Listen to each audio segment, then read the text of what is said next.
As we edge closer to the year's end, what does the reflection in the mirror of our nation reveal to us?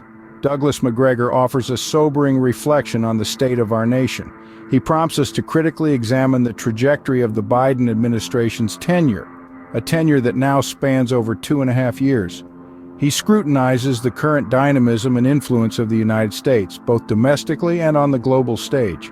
Macgregor raises concerns about our collective destiny, painting a picture that might seem rather bleak to some. He suggests that we are witnessing a swift decline in our status as a leading power, a situation that he likens to a poignant scene from The Wizard of Oz.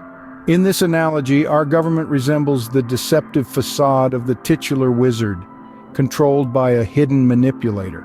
The moment of truth is akin to the revealing of the man behind the curtain, leaving the populace disillusioned with the emptiness of it all. According to Macgregor, the United States is nearing a critical juncture. While many Americans remain disengaged from global affairs, there is a growing awareness of domestic issues such as crime, human trafficking, and drug crises, particularly in the context of border policies. Yet there is a prevalence of apathy among citizens who prioritize trivial distractions over confronting these pressing realities. Macgregor argues that these issues are not just someone else's concern, but indeed everyone's concern, emphasizing the interconnectedness of national challenges. Turning to international matters, he critiques the failure of U.S. strategies in Ukraine, noting the discrepancy between predictions and outcomes. He contrasts the eloquence and command of information demonstrated by President Putin during his lengthy addresses with the perceived shortcomings of the American leadership. A sobering reflection indeed, but let's dig deeper into Macgregor's analysis. Turning our gaze inward, what does Macgregor tell us about our domestic issues? Douglas Macgregor casts a critical eye over the landscape of America's domestic affairs. He identifies crime, human trafficking, and drug crises as prevailing issues that paint a disheartening portrait of our nation. These are not isolated concerns, Macgregor insists, but a collective burden that we must shoulder. Macgregor's analysis reveals an unsettling truth. These issues are growing more visible, more pervasive. Yet, strangely, they are met with a disconcerting apathy. It's as if we've grown so accustomed to these societal ills that we've become indifferent, our eyes glossing over the headlines as we reach for the remote to switch to a sitcom or a reality show. Macgregor argues that this state of affairs, this complacency in the face of adversity, is not just disheartening but dangerous. He asserts that these issues, these domestic demons, are not someone else's problem. They are everyone's concern.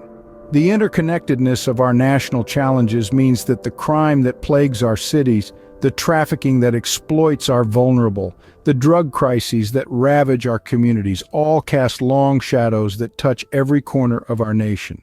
In Macgregor's view, our collective destiny is being shaped by these issues. He suggests that we are at a critical juncture, a point where we must confront these realities, not just acknowledge them. The prevalence of apathy among citizens, he laments, is a hurdle we must overcome. We must prioritize understanding and addressing these pressing realities over the trivial distractions that often consume our attention. So, Macgregor prompts us to reflect, to question, to engage.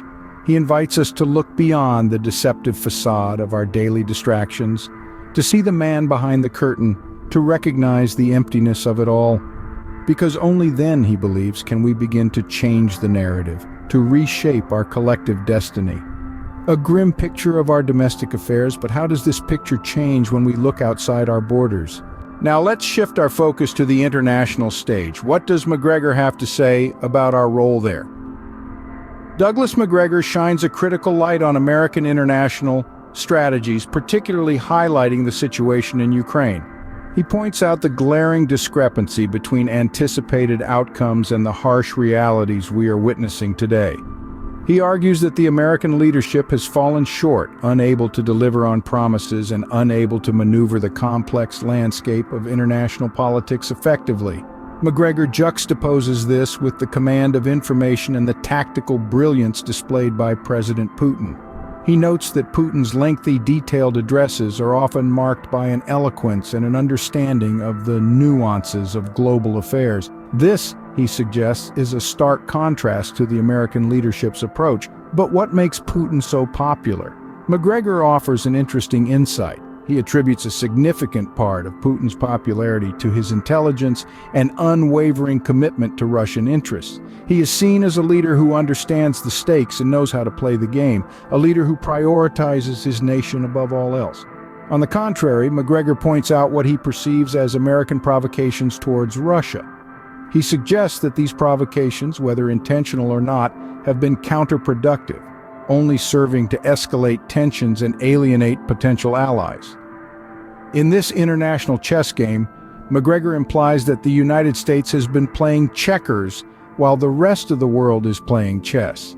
He suggests that the gap between the United States and other global powers is widening and not in our favor. A stark contrast indeed, but what about the human cost of these international affairs? As we delve deeper into international affairs, we must not forget the people directly affected by these geopolitical maneuvers. Macgregor urges us to keep this in mind as we continue to navigate the intricate labyrinth of global politics. Behind the politics and power plays, there are real people. What does Macgregor say about the human cost of these conflicts? As we delve into Macgregor's perspective on the human cost, we find that he paints a stark image of the situation in Ukraine. This is a nation that, in his words, is effectively dead, burdened by corruption and the unceasing weight of conflict. Macgregor draws attention to the plight of wounded soldiers, men and women who have dedicated their lives to their country only to be met with an unthinkable reality. These brave individuals, he tells us, are reduced to bribing ambulance crews for medical assistance, a chilling testament to the dire conditions they face, a sobering reflection of a society unraveling at its seams. But this isn't just a story of a struggling nation or its wounded soldiers, it's a narrative of leadership, or perhaps the lack thereof. Macgregor casts a harsh light on the Ukrainian authorities, whom he describes as corrupt, their actions or inactions contributing to the country's rapid decline. And what of the international community, you might ask? Well, Macgregor doesn't mince words here either. He questions the efficacy of continued financial support to these Ukrainian authorities. Is it truly serving its purpose, alleviating the suffering of the Ukrainian people, or is it simply disappearing into the pockets of the corrupt? These are hard questions, but Macgregor doesn't shy away from them.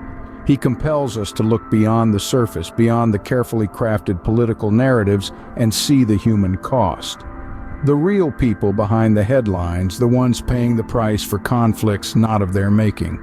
A grim reflection indeed. It's time to summarize what we've learned from Macgregor's reflection. We've journeyed through Macgregor's reflection on the state of our nation. What are the key points to remember?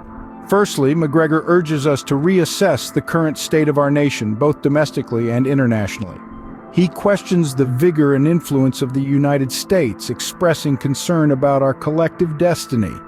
He likens our government to the deceptive facade of the titular wizard in The Wizard of Oz, controlled by a hidden manipulator, suggesting a swift decline in our status as a leading power. On the domestic front, he spotlights the growing awareness of issues such as crime, human trafficking, and drug crises, particularly in the context of border policies. Yet he laments the prevalence of apathy among citizens who prioritize trivial distractions over confronting pressing realities, arguing that these issues are indeed everyone's concern. Turning to international matters, Macgregor critiques the failure of U.S. strategies in Ukraine, noting the discrepancy between predictions and outcomes. He contrasts the eloquence and command of information demonstrated by President Putin during his lengthy addresses with the perceived shortcomings of the American leadership. He attributes Putin's popularity in part to his intelligence and unwavering commitment to Russian interests. Reflecting on the human cost of the conflict in Ukraine, Macgregor paints a grim picture of the nation's plight, describing it as effectively dead and its leadership as corrupt. He questions the efficacy of continued financial support to Ukrainian authorities and expresses doubt about its impact on the suffering populace. Lastly, he suggests that Russian advances are proceeding methodically rather than aiming for conquest, undermining previous narratives about Putin's ambitions in Eastern Europe. He declares the war is effectively over with the lack of military infrastructure and the indiscriminate targeting of civilians indicative of its conclusion. It's clear that we, as a nation, have some serious introspection to do. Thank you for joining us on this journey through Macgregor's reflection.